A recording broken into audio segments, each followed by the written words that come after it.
Welcome to the OnLux training video for the hand wrist garment. Your physician has prescribed this product for your use.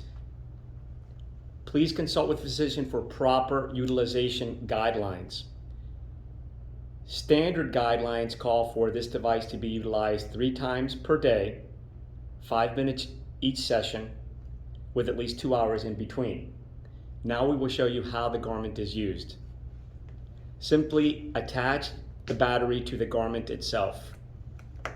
You will hear an audible click. At this point, insert your hand into the garment.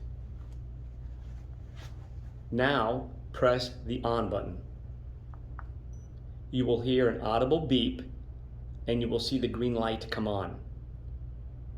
While the garment is running during this 5-minute period, it will be providing red light therapy to your hand wrist area. The device itself will run for 5 minutes.